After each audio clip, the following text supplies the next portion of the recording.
Viewers, this is Ruchika Srivastava and welcome to the chemistry classes.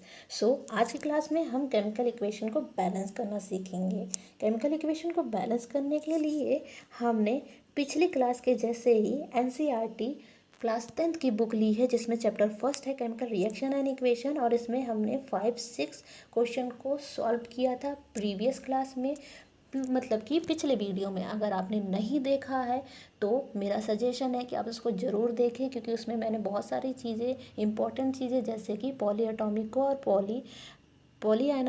Mono atomic और poly atomic को कैसे समझें, और इसके साथ ही जो आपको हैवी या फिर बहुत ही डिफ़िकल्ट केमिकल फॉर्मूला लगता हो उसे आप कैसे पहचान सकते हैं और खुद से कैसे बना सकते हैं। तो चलिए 7th और 8th प्रॉब्लम की ओर बढ़ते हैं। तो 7th और 8th प्रॉब्लम आप देख रहे हैं कि वो लैंग्वेज फॉर्म में लिखा हुआ है। तो इससे सबसे पहले हमें केमिकल इक्वेशन बनाने के लिए केमिकल फॉर्मूला में चेंज करना होगा, उसके बाद हमें बैलेंस करना होगा। क्वेश्चन नंबर 8 में हमें केमिकल रिएक्शन का टाइप भी बताना है, मतलब कि जो इक्वेशन हम बैलेंस कर रहे हैं उसका कौन सा टाइप है केमिकल रिएक्शन में। तो चलिए आज की क्लास को स्टार्ट करते हैं।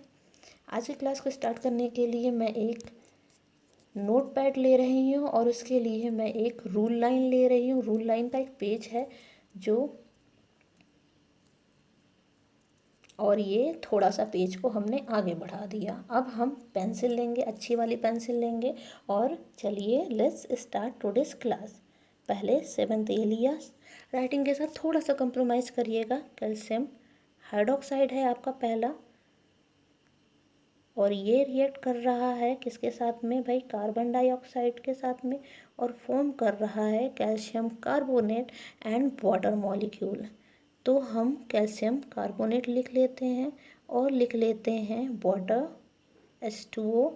तो आपको पता है कि बैलेंस करने के लिए केमिकल इक्वेशन में एक्चुअली क्या होता है कि जो रिएक्टेंट के नंबर्स है, रिएक्टेंट मतलब कि जो एरो के फर्स्ट साइड में होते हैं, सबसे पहले जो लिखे जाते हैं, यानी कि एरो के लेफ्ट हैंड साइड में होते हैं, और जो प्रोडक्ट हैं वो एरो के राइट हैंड साइड में होते हैं। तो रिएक्टेंट और प्रोडक्ट में जितने भी आइटम हैं वो इक्वल होने चाहिए, सेम होने चाहिए। यही लॉ ऑफ कंजर्वेशन है, और इसी के वजह से हमें इक्वेशन को बैलेंस करना पड़ता है। तो चलिए अब हम आगे बढ़ते हैं, इस इक्वेशन को बैलेंस करते हैं। तो यहाँ पर आप देख रहे हैं कि कैल्शियम 1 है, प्रोडक्ट में भी 1 है, रिएक्टेंट में कार्बन 1 है, और प्रोडक्ट में भी 1 है।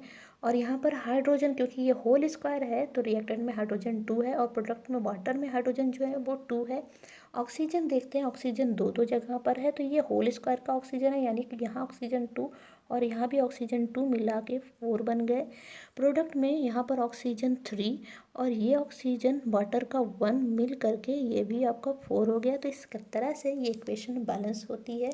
तो चलिए अब नेक्स्ट इक्वेशन में आते हैं। तो इससे पहले हम इस इक्वेशन को रफ कर देते हैं और यहाँ पर नंबरिंग डाल देते हैं बी नंबरिंग डाल दिया है। और इसमें हम देखेंगे कि क्या है भाई, जिंक है, वो सिल्वर नाइट्रेट के साथ रिएक्ट कर रहा है। सिल्वर नाइट्रेट के साथ रिएक्ट करने के बाद में ये बना रहा है जिंक नाइट्रेट, और क्या बन रहा है, और बन रहा है सिल्वर सिंगली। तो इस तरीके से हम इक्वेशन को बैलेंस करने की कोशिश करते हैं। यहाँ रिएक्टेंट में जिंक 1 है, प्रोडक्ट में भी जो जिंक का नंबर है वो 1 है, रिएक्टेंट में सिल्वर 1 है, प्रोडक्ट में भी सिल्वर 1 है। पर ये क्या हुआ भाई, रिएक्टेंट में नाइट्रेट जो है 1 है, पर प्रोडक्ट में नाइट्रेट 2 है। तो अब इसको बैलेंस करने के लिए हम नंबरिंग स्टार्ट करते हैं। आपको बैलेंस करने के लिए कोई छोटा नंबर ही लेना पड़ता है, 2 या 3, 4 या 5, आपको ये सब नंबर नहीं लेने होते हैं। और जो भी नंबर लिख रहे हैं उसको आपको साइड में लिखना पड़ता है। साइड में लिखने से क्या होता है कि आप जो है नंबर स्ट्रक्चर को ख़राब नहीं कर रहे हैं। अगर आपने बीच में कहीं लिख दिया तो उससे क्या होता है कि जो स्ट्रक्चर है, बना बनाया फॉर्मूला है, वो ख़राब हो जाएगा, गलत हो जाएगा। तो हमें कोई भी गलत फॉर्मूला नहीं लिखना है, रॉन्ग फॉर्मूला नहीं लिखना है। तो 2 लिखने से क्या होता है कि नाइट्रेट जो है वो आपका तो 2 हो गया रिएक्टेंट में, पर इसकी वजह से रिएक्टेंट का जो सिल्वर है Ag है वो भी 2 हो गया। तो हम प्रोडक्ट में भी यहाँ भी 2 लिख देते हैं। तो इस तरीके से प्रोडक्ट में भी जो Ag है यानी कि सिल्वर है वो 2 हो गया।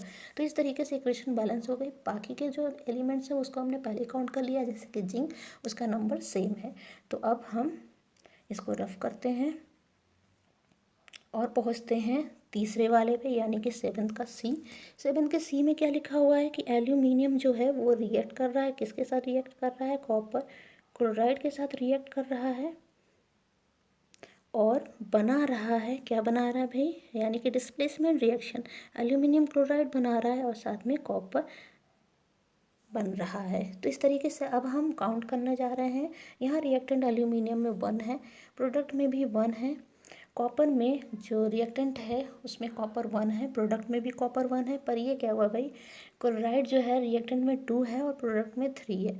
तो इसको बैलेंस करने के लिए हम ऐसा कोई नंबर लेते हैं जो मल्टीप्लाई करने से ऊपर और नीचे सेम हो जाए। जैसे कि अगर हमने यहाँ पर 3 ले लिया बाई चांस, तो क्लोराइड का 2 आइटम 3 से मल्टीप्लाई करके 6 हो जाएगा। और यहाँ पर अगर हमने 2 ले लिया तो क्लोराइड का 3 आइटम जो है वो 2 के साथ मल्टीप्लाई करके 6 हो जाएगा। तो ऊपर और नीचे क्लोराइड 6 हो गया, क्लोरीन मतलब Cl जो है वो 6 हो गया और आपका जो दोनों तरफ का आइटम है वो सेम हो गया। अब इसकी वजह से जो कॉपर है ऊपर हमने 3 था, 3 हो गया था तो नीचे भी हमने 3 कर दिया है।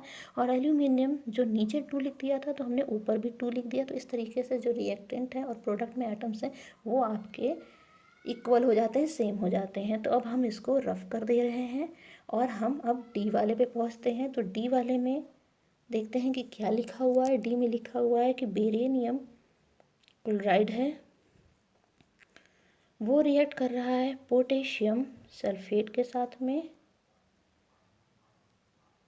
और बना क्या रहा है, बना रहा है बेरियम सल्फेट। और क्या बन रहा है, और बन रहा है KCl यानी कि पोटेशियम क्लोराइड। तो चलिए अब हम इसमें नंबर काउंटिंग करते हैं जितने भी एलिमेंट्स हैं। तो बेरिलियम रिएक्टेंट में 1 है, प्रोडक्ट में भी 1 है, सल्फेट जो है रिएक्टेंट में 1 है, नीचे भी 1 है प्रोडक्ट में, पर पोटेशियम ऊपर 2 है नीचे 1 है और क्लोरीन जो है वो रिएक्टेंट में 2 है नीचे 1 है। तो सिंपली इसको बैलेंस करने के लिए हम KCl के आगे जो प्रोडक्ट में लिखा है वहाँ 2 लिख दें। तो इस तरीके से आपका जो पोटेशियम है वो भी 2 हो गया और जो क्लोरीन है वो भी 2 हो गया। इस तरीके से आपका ये जो इक्वेशन है ये बैलेंस हो जाता है। तो अब हमने देख लिया है 7th का जितने भी प्रॉब्लम्स थे। अब हम 8 पे मूव करेंगे। 8th पोर्शन में जो ए पार्ट दिया है, क्या दिया हुआ है कि जो पोटेशियम ब्रोमाइड है यानी कि KBr वो रिएक्ट कर रहा है, किसके साथ रिएक्ट कर रहा है, बेरियम आयोडाइड के साथ में। और ये बना रहा है, ये क्या बना रहा है, पोटेशियम आयोडाइड और साथ में क्या फॉर्म हो रहा है, बेरियम ब्रोमाइड। तो आप देख रहे हैं यहाँ पर काउंटिंग करने से पहले मैं आपको बता दूं कि यहाँ पर जो है KBr सिर्फ Br1 था, यहाँ पर Br2 हो गया, जबकि यहाँ पर आयोडीन 2 है और नीचे आयोडीन 1 ही है, 2 नहीं लिखा गया। तो ये स्ट्रक्चर्स क्यों चेंज हो जाते हैं, इसको समझने के लिए आपको ऑक्सीडेशन नंबर समझना पड़ेगा कि बेरियम के ऊपर क्या ऑक्सीडेशन होता है। जैसे कि हमने बताया कि बेरियम के ऊपर +2 चार्ज होता है पिछले क्लास में। आयोडीन के ऊपर जितने भी हाइड्रोजन होते हैं उनके ऊपर -1 चार्ज होता है। यहाँ ब्रोमीन भी एक हाइड्रोजन है, इस वजह से इनके ऊपर -1 चार्ज है, जबकि पोटेशियम के ऊपर +1 चार्ज है।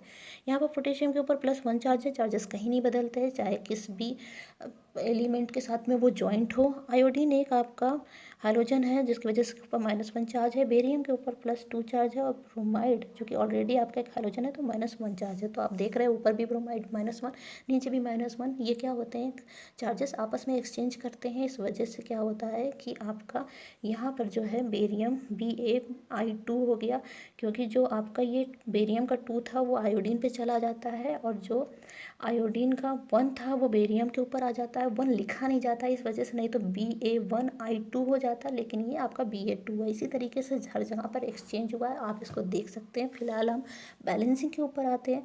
तो बैलेंसिंग के ऊपर हम आने के लिए देखते हैं कि पहले तो एलिमेंट को हम काउंट करते हैं। पोटेशियम ऊपर, इसे हमें फिर से लिखना पड़ेगा, थोड़ा सा जल्दी करते हुए मैंने थोड़ा ध्यान नहीं दिया है। तो बस अब हम देख रहे हैं कि पोटेशियम ऊपर 1 है, नीचे पोटेशियम 1 है, ब्रोमाइड नीचे 1 है लेकिन ऊपर ऊपर 1 है और नीचे 2 है। बेरिलियम जो रिएक्टेंट में है वो 1 है और नीचे जो है वो 1 है, और आयोडाइड जो है ऊपर 2 है और नीचे 1 है।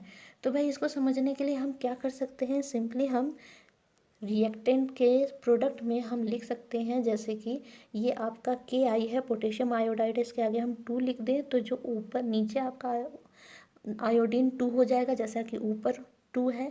और साथ में हम क्या कर सकते हैं, जैसे कि यहाँ पर KBr है, यहाँ पर भी अगर हम 2 लिख दें तो आपका जो KBr है वो भी आपका 2 हो जाएगा।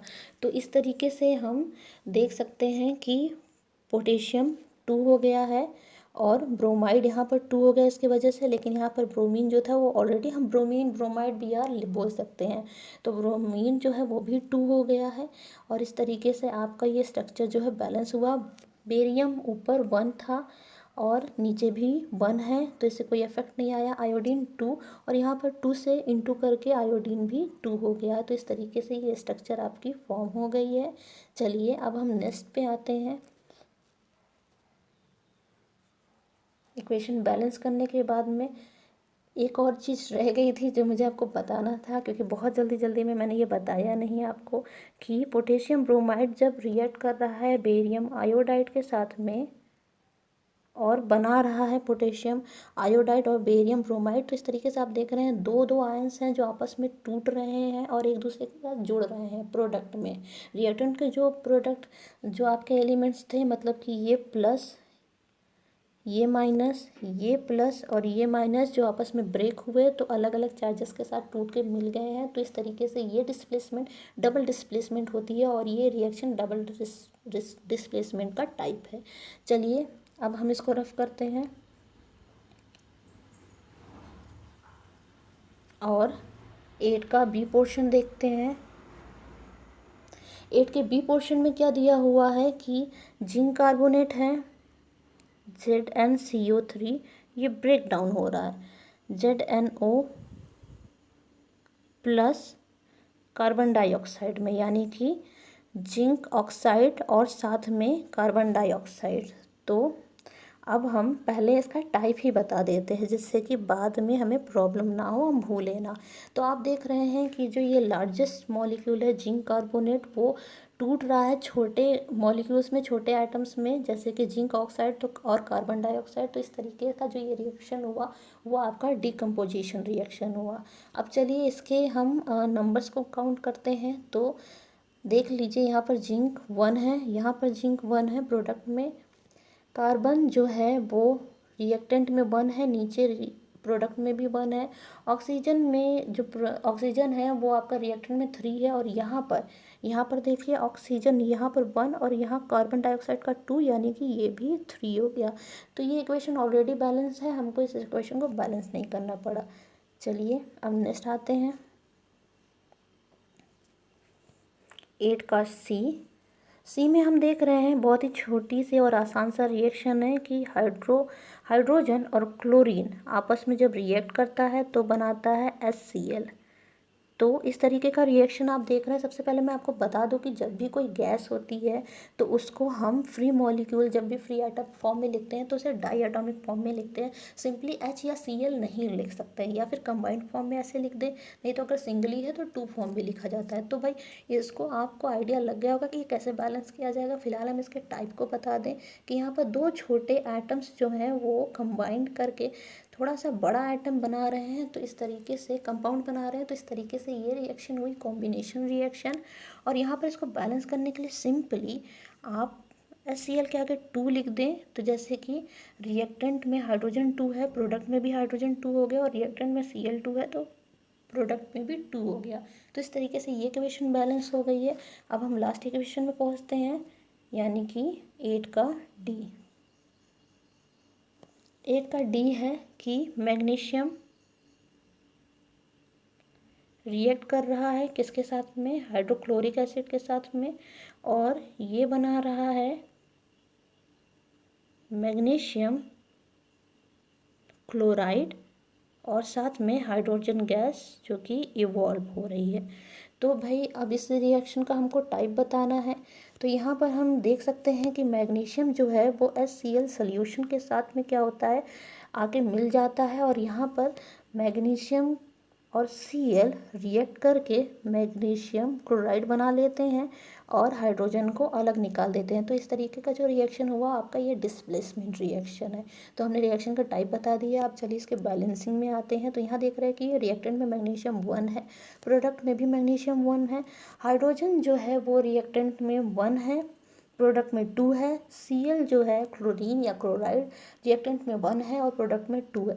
तो इसको बैलेंस करने के सिंपली हम, आपको तो एक आइडिया लग ही गया होगा, फिर भी मैं बता दूं कि रिएक्टेंट में HCl के आगे 2 लिख दे रहे हैं। तो इस तरीके से हमारा क्या हो गया कि यहाँ पर हाइड्रोजन जो है वो 2 हो गया रिएक्टेंट में, जैसा कि प्रोडक्ट में 2 है, और क्लोरीन भी जो है वो भी 2 हो गया रिएक्टेंट में, जैसा कि प्रोडक्ट में 2 है। तो इस तरीके से इक्वेशन बैलेंस होती है। तो मैंने आपको 8, 7 और 8 के दोनों ही प्रॉब्लम्स के चारों ही मैंने आपको बता दिए हैं जो भी दिए हुए थे।